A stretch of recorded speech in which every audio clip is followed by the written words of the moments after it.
terms of the European context, but just to jump back to Westminster a moment, and I suppose one of the things that has always got me quite concerned when I've been talking to government, particularly in DEFRA, is their take on food security.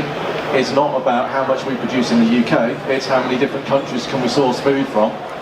How much of a concern is it that that approach and that viewpoint that we have in DEFRA or face down in Westminster, just feels to me like there's a bit of an education job to do. A huge task for all of us, and I'm looking around. I guess there will be people here now who have influence maybe through the Conservative Party, and if you're members of, there will be hustings, I guess, in the next 6 weeks for the final 2 candidates. Please get these questions to those candidates in your regions, what their position will be.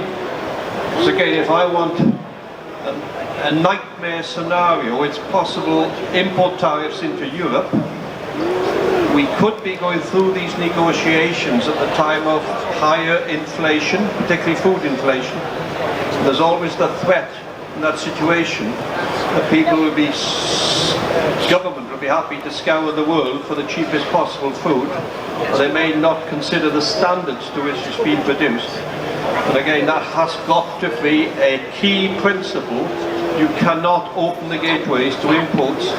It could be beef Brazil, it could be wheat from the Ukraine.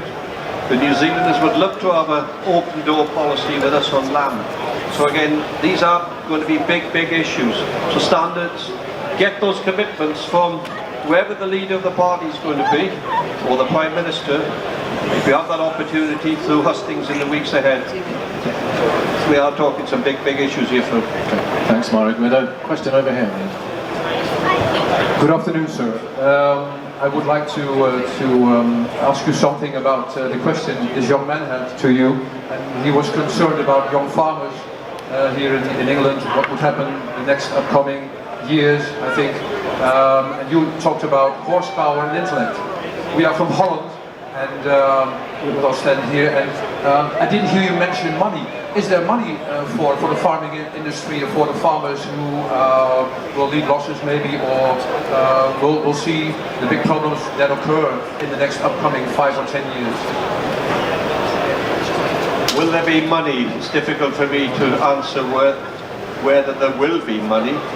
I want to see a dynamic, profitable farming industry where farmers can reinvest profits back into their businesses. That's got to be the first priority. Farming has a reasonably good rapport with the banks. And I honestly believe that the banks see food and farming as very much part of the future. We all know the dynamics, the world population growing. We will need to increase our productivity. So that's the second part. And the third part has got to be any possible government support. And I presume you're farming in Holland. In 2018, 2019, there'll be the big debate in Europe on the future of the CAP. Will there be a Pillar 1? How much will it be worth? How will it be distributed? And I guess the budget will be reduced, but you may still end up with the equivalent of 30, 40, 50 pounds an acre support. Now we in the UK must not be disadvantaged if we want to build that competitive, resilient industry. So again, that support that we received, a lot of that money has been invested back into farming over the last number of years. So again, that is important. So to me, the profitability, support from the financial institutions, and any government support that doesn't disadvantage us from our competitors if we're going to build that dynamic industry for young farmers to come into. More questions anywhere?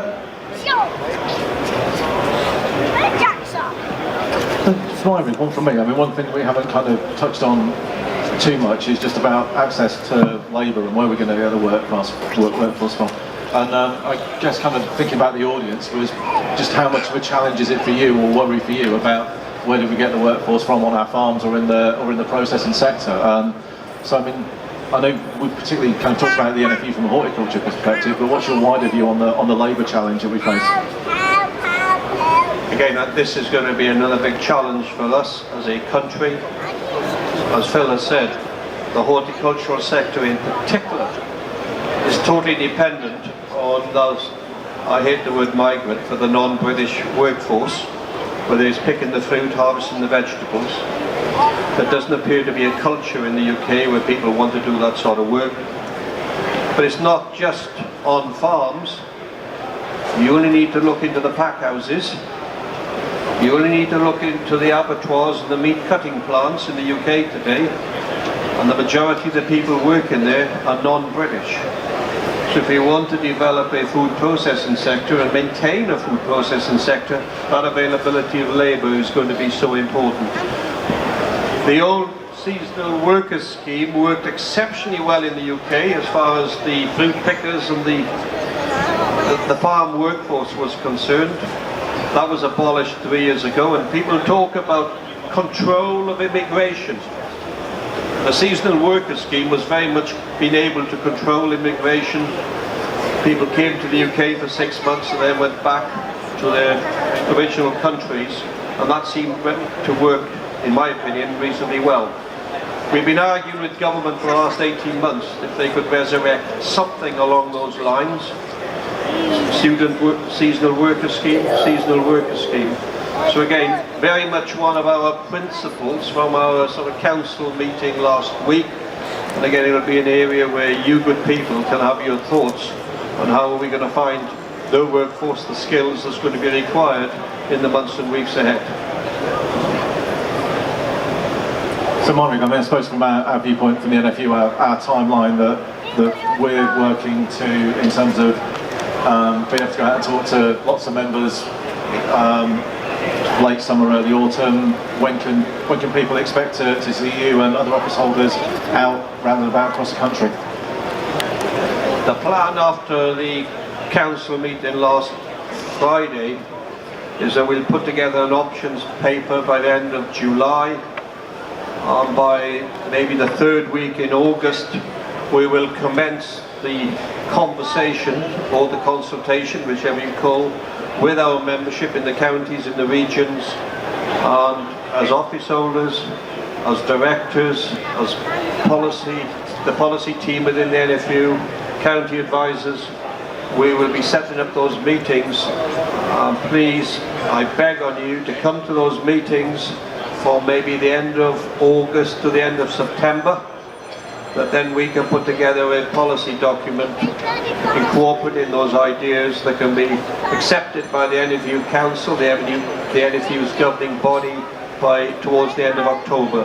That's the timeline that I want to put in place, that then we can be in a place to go to government with a united voice. This is what UK is going to require when it comes out of the European Union. These are the red lines as far as trade negotiations are concerned, availability of labour. The other big issue, Phil talked about it earlier, when I speak to farmers, and a lot of farmers who voted out, it was very much a protest vote, and glyphosate was mentioned numerous occasions, but I would say to the policy makers in London that as and when they start dictating policy, then please make policy decisions on the back of sound evidence and sound science. Some of the decision making that's taken place over the last number of months has not been based on science, it's been based on emotion and the votes in the sort of political bag. So again, that is going to be another key principle. Science needs to be respected. And I suppose, look, I'm around for the rest of the afternoon. Meurig's around for a while longer as well. So some of that discussion and debate will come this way. We've got a question over here, and then we'll go over here. Thank you, Meurig. We held our regional county meeting last night in York, and quite a few of us were sat there thinking that the current BPS scheme is a fairly broad brush. There's a lot of people join BPS payments who have nothing to do with agriculture, despite the active farmer rule. And we were sort of thinking, how can we get a system in place where it is the active farmers who get the payment, rather than somebody who has a country partner who that payment goes towards his new Porsche, his new Range Rover. If a farmer gets the payment, it tends to be reinvested back into the industry and thus increasing productivity. And whichever scheme the NFU pushes towards, it needs to be somehow directed towards the active farm, and those people are going to reinvest the money back into our suppliers, like this gentleman over here. Have you any views? But I totally agree. The support is there for farmers to reinvest back into their business, to take out the extreme volatility that we have seen in the last couple of years. Look, I'm not going to stand here and say how, because I want to hear your views, and we can then incorporate your views, come to a policy decision that we can take to government. Look, just imagine you're starting off with a clean sheet of A4 paper. Let's map it out. Let's see what is best for British farming. And I totally agree, this money needs to go to active farmers. If we can find a mechanism to do that, that's less bureaucratic, that can be administered fairly easily, and that money goes to where it ought to be going to working farmers, then I'm fully supportive of that concept as a principle. That's got to be their main aim. Thanks, question over here. Meurig, a lot of the regulation that we've got in agriculture has been handed down from Brussels over the last 40 years. Do you see any part of the future in being able to roll back some of this regulation now we're out when we come out of Europe? I think it ought to be, thank you Richard, I think it ought to be a great opportunity. Our professionals are, at the moment, it's going to be a big exercise where we're going to be looking at European legislation, European regulation, trying to marry that up to IOE regulations global, WTO, because if we don't come to any agreements on trade in 2 years, WTO rules will be the fallback. So we need to be marrying what regulations we have from Europe into global demands and standards. And I believe where there is a gap, or where we believe is gold-plated, then that is a great opportunity for us to argue with government what to unpick. It's not going to be an easy exercise, and you only need to think back to the referendum debate. How often did I hear key ministers say we can actually deregulate, whatever that means? You only need to think of the debate around neonicotinoid seed dressing for oilseed rape, where we applied for a derogation for planting of up to 40%. It's a big issue in parts of East England in particular, where a lot of farmers could withdraw from growing oilseed rape because of the issues around cabbage flea beetle. The government, UK government, refused to accept the derogation of 40%. We reapplied at 22%, and again the UK government, not Europe, decided no. So again, it's so easy for politicians to make promises on deregulation, and here we have an opportunity for UK government to actually allow that derogation. Denmark has 100% derogation of neonicotinoid seed dressing. So again, I promise all of you, all of us in the NFU will be holding ministers, MPs, policymakers to account, because I've got a list of the people who made those promises about deregulation, and now is the time for, not now, but over the next 3 to 4 years will be the opportunity for them to actually put into practice what they promised during the referendum debate. And it ain't going to be an easy exercise, but again, we have the intellect, we have the professionalism and the horsepower, I love the word horsepower, to actually direct us on what might be achievable through government.